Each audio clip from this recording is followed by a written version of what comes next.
Welcome back to Grammar Grade 9. This is Unit 3, Lesson 20, and today we've got two tools that do quiet but powerful work inside a sentence. First, gerunds, verbs wearing a noun's coat. And second, appositives, little noun phrases that slip in to rename and explain.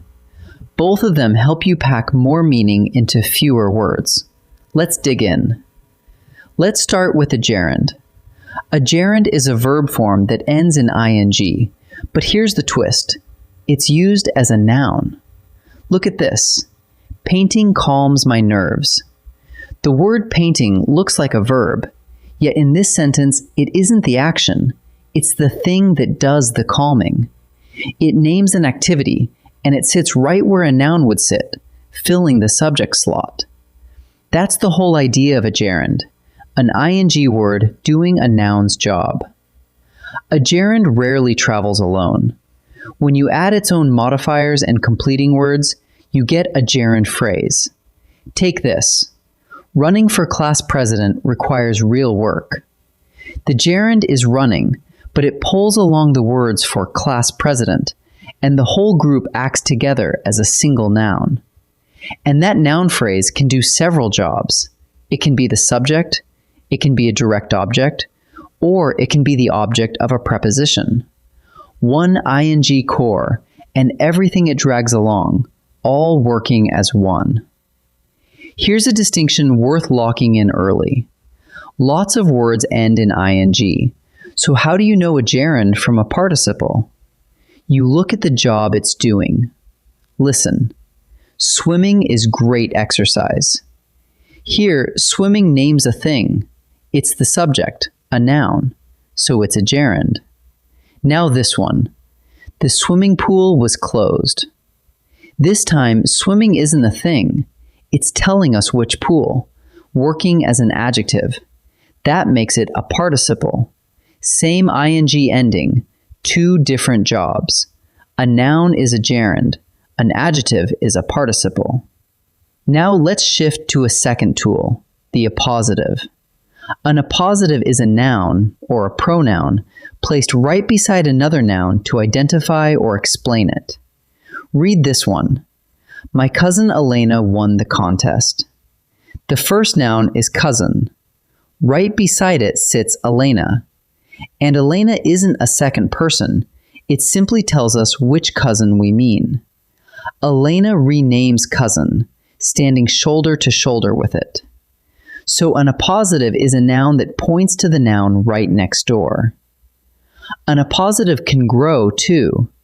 Add modifiers to it and you get an appositive phrase. Here's one. Rosa, my best friend, laughed loudly. The core noun is Rosa. Then, tucked between two commas, comes the phrase, my best friend. And that's the appositive phrase, giving us extra detail about Rosa. Notice those commas doing important work. They set the phrase off because it's non-essential. Watch what happens if we lift it out. Rosa laughed loudly. Still a complete, perfectly clear sentence. That's the signal of a non-essential appositive phrase. Extra information, fenced by a pair of commas. Before we practice, let's turn all of this into a couple of quick checks. For gerunds, ask, is there an ing word acting as a noun, a subject, an object, something you could point to? If yes, it's a gerund, and once you add its modifiers, it becomes a gerund phrase. For appositives, ask a different question. Is there a noun sitting right next to another noun, renaming it? If yes, that's an appositive. Two simple tests. A gerund is an ing word doing a noun's job, and an appositive is a noun standing next door to explain the one beside it. Let's practice. Let's practice, starting with gerunds.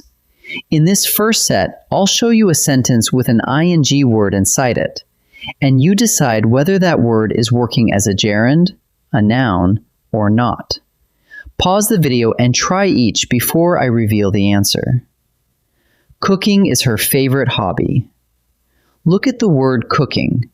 It's sitting in the subject spot, naming the activity she loves. It's doing a noun's job. So cooking here is a gerund.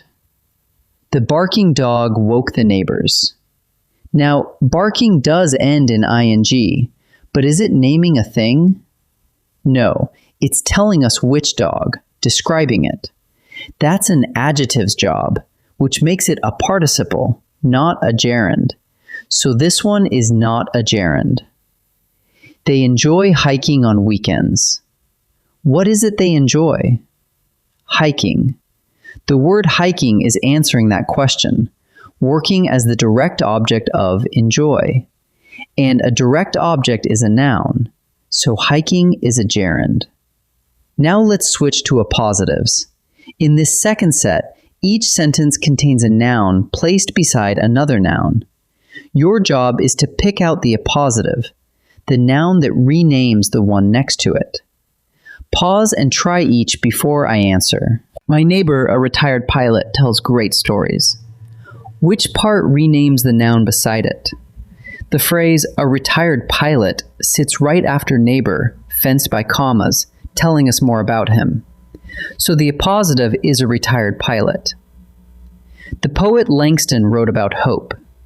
Here, the name Langston sits right beside the noun poet and tells us exactly which poet we mean.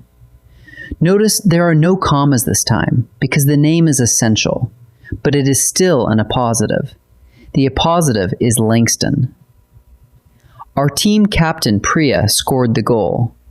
Look for the noun that renames another noun.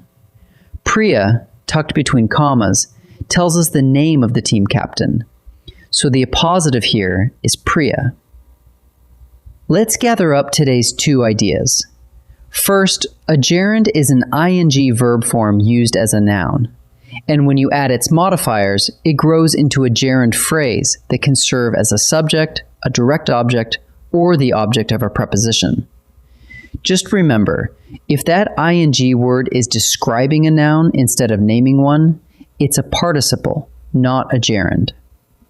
Second, an appositive is a noun placed right beside another noun to rename or identify it. And an appositive phrase, usually non-essential, is fenced off by a pair of commas. Two handy tools for adding meaning and detail to your sentences. Great work today. I'll see you in the next lesson.